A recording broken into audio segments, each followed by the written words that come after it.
हमारे लिए। जिंदगी किसी एक के नाम पर खत्म नहीं होती।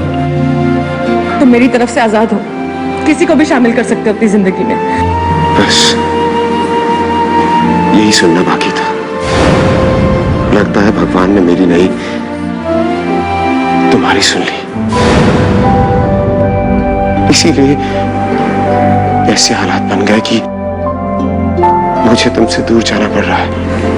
शायद इसी में हमारी भलाई है। कोई भलाई नहीं। तुमसे दूर जाकर मैं एक दिन भी जिंदा रह पाऊंगा या नहीं, इसकी कोई गारंटी नहीं है। मैं क्या कहूं तुमसे? कहने सुनने के लिए बचा ही क्या है। अब तुम अपने फैसले के साथ जियो और मैं अपनी तड़प के साथ जीने की कोशिश करूंगा। तुम ऐसी बातें क्यों कर रहे हो? आखिरी बार तुमसे बात करने के लिए आया हूं, क्योंकि आज के बाद तुम्हें मेरी सूरत दोबारा देखने के लिए कभी नहीं मिलेगी। तुम जा रहे हो? हाँ, यहां से हमेशा हमेशा के लिए दूर। यही चाहती थी ना तुम? देखो, तुम्हारे मन की मुराद पूरी हो गई।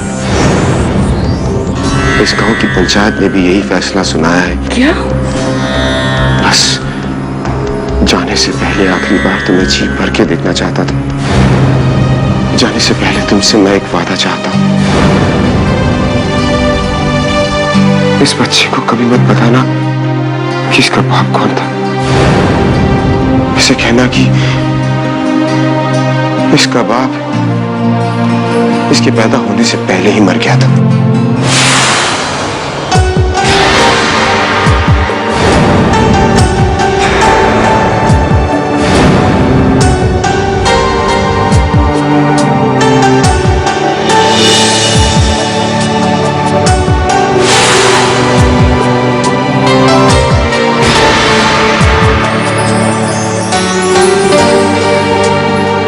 जाने से पहले आखिरी बार तुम्हें जी भर के देखना चाहता था।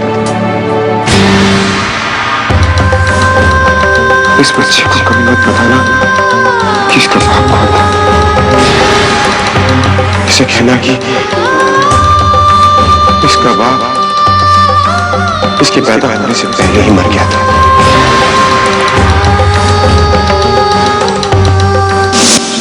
पूजा पूजा पूजा तुमसा नहीं कोई दूजा। तुम्हारे कहने पर हमने नंदिनी के जिंदगी से कांटा निकाल फेंक दिया, लेकिन उस कांटे की चुभन पूरी जिंदगी रहने वाली है। उस प्रीतम को कल सुबह होने से पहले हमने आदेश दिया है कि वो इस गांव से निकल जाए।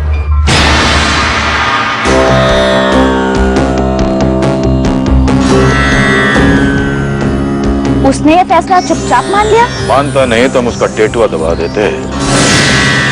वो तो उस लड़की को अपनाने के लिए तैयार था, लेकिन मैंने उसकी ऐसी खबर ली कि अब वो उस गांव में दिखाई नहीं देगा। आप उसे अंडर एस्टिमेट कर रहे हैं सरपंच जी। वो बहुत ही चालाक आदमी है, उसका कोई भरोसा नहीं है। हमारा भरोसा तोड़ के क्या करेगा? अगर वो गांव से गया ही नहीं तो? कल सुबह तक अगर वो इस गांव से नहीं गया तो उसके टुकड़े टुकड़े करके हम चील कौवे को फेंक देंगे। ये शमशेर बहादुर सिंह का वादा है तुमसे।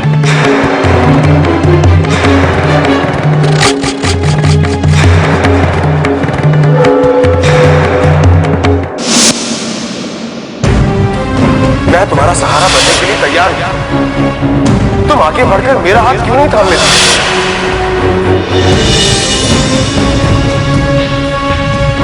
अब तुम्हें सिर्फ अपने बारे में नहीं, बल्कि अपने होने वाले बच्चे के बारे में भी सोचना, उसके भविष्य के बारे में सोचना।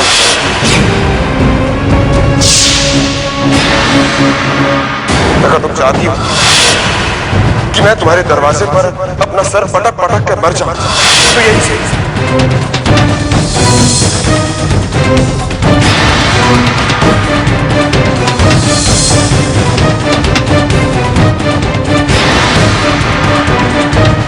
बदकिस्मत जिंदगी है मेरी।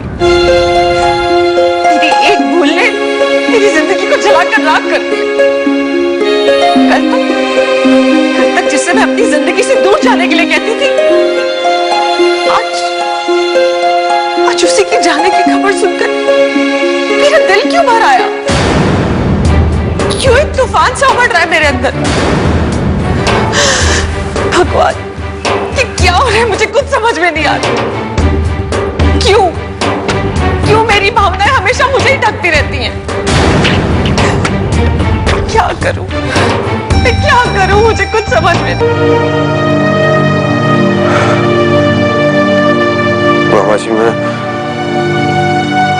सचमुच थक गया हूं मैं।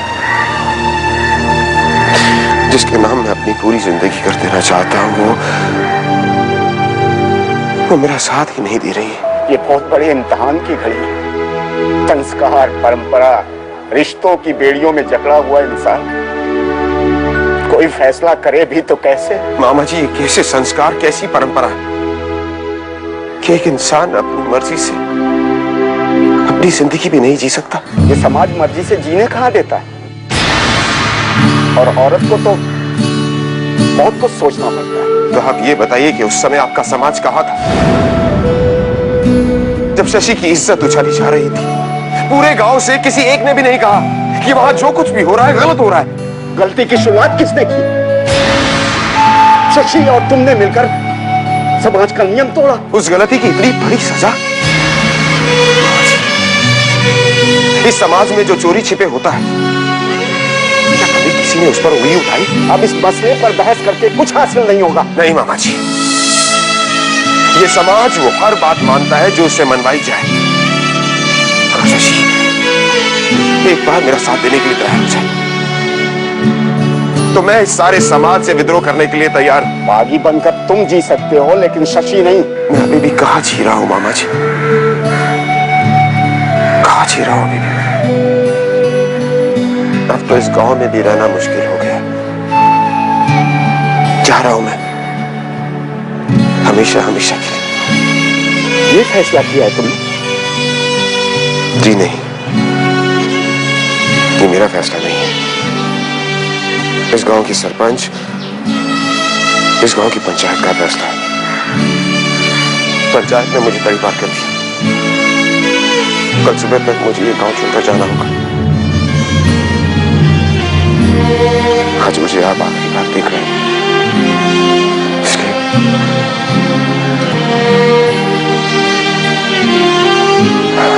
मैं आपसे अपनी हर गलती की माफी मांगता हूं। हो सके तो मुझे माफ कर दीजिएगा।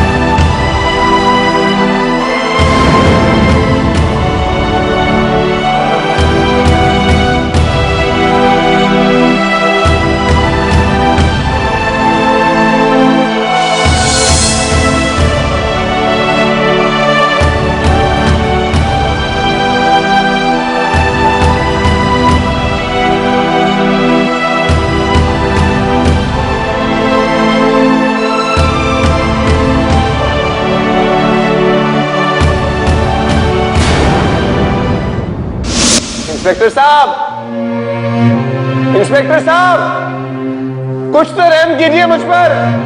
अरे इंस्पेक्टर साहब, मैं बेकसूर हूं, मुझ पर गलत इल्जाम लगाया गया है, मुझे छोड़ दीजिए। इंस्पेक्टर साहब, क्यों शांति भंग कर रखी है तूने?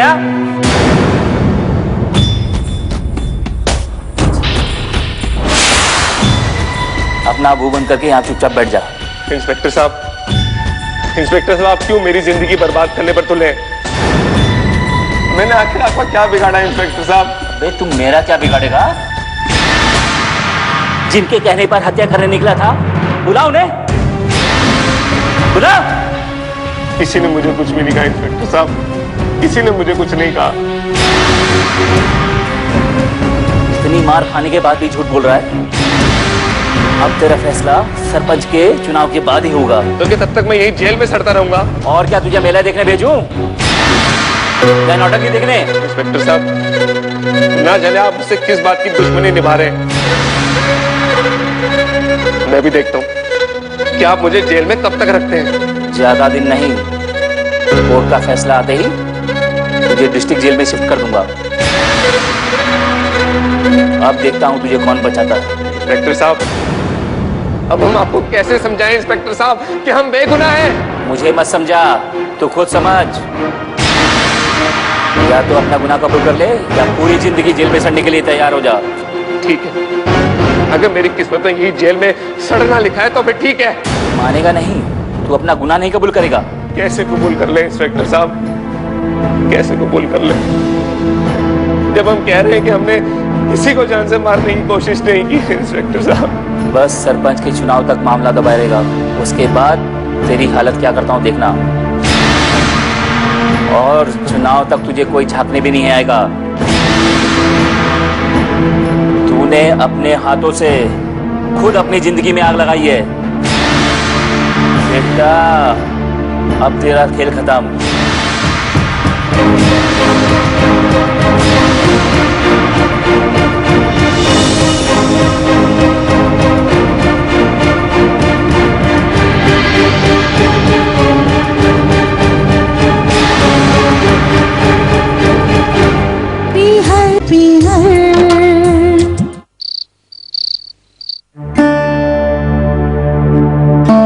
ये वही अपराधी है जिसने विष्णु की बीवी के साथ नाजायज रिश्ता बनाया है और वो औरत इसके नाजायज बच्चे की मां बनने वाली है।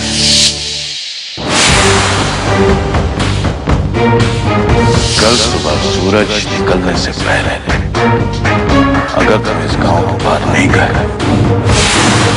तो तुम्हारी खाल लगाकर गांव में फेंक देंगे।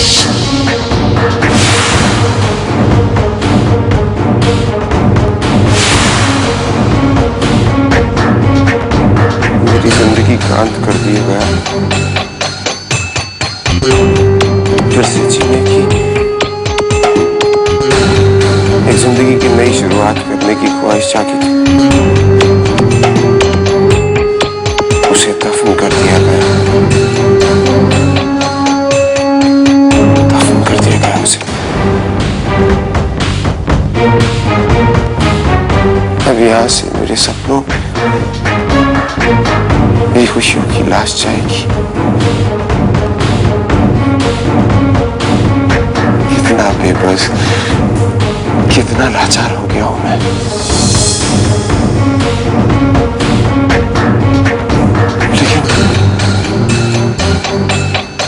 लेकिन शशि के बिना मेरी जिंदगी किस काम की? यहां से जाकर जिंदा लाश बनकर जीने का कोई मतलब है क्या?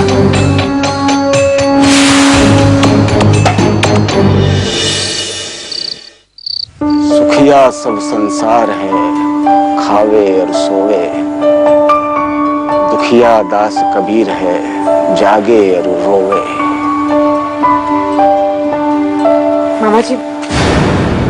मामा जी मुझे आपसे जरूरी बात करनी थी। बोलो बेटा। लेकिन पहले आप एक बात बताइए, कुछ हुआ क्या? आप इतनी परेशान क्यों नजर आ रही हैं? नहीं, ऐसी कोई बात नहीं। मामा जी मैं आपको अच्छी तरह जानती हूँ। क्या बात है, बोलिए, इतने दुखी क्यों नजर आ रहे हैं? बेटा, जब चारों तरफ दुख छाया हो तो मेरे चेहरे पे खुशी कहाँ से आएगी? खैर छोड़ो, तुम बताओ क्या जरूरी बात करना चाहते हो? वो मामा जी वारिस की बात की थी ना। हाँ तो उस वक्त मैं तैयार नहीं थी, लेकिन अब तैयार हो? हाँ, मैंने बहुत सोचा और अब मैं तैयार हूँ। और मामा जी मुझे एक आइडिया भी आया था,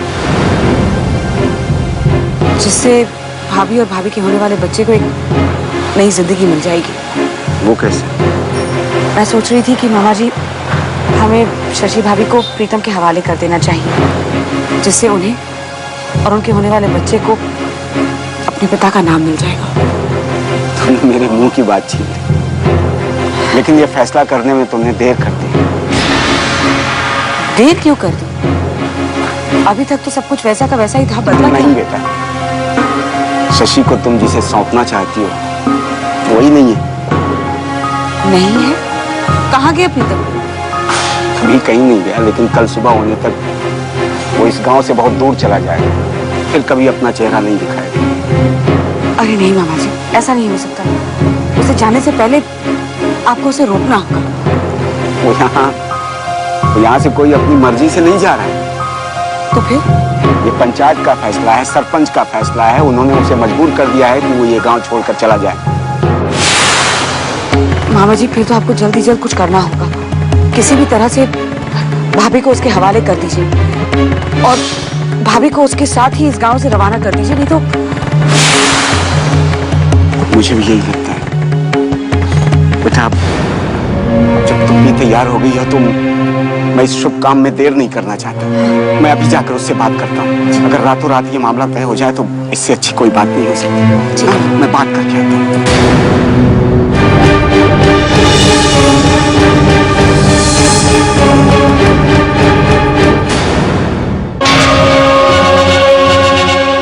पीहर प्रायोजक ब्रुक बॉन्ड ताजा 5 रुपए के पैक में और डाबर गुलाबरी कोल्ड क्रीम, सर्दियों में गुलाबी निखार लंबे समय तक।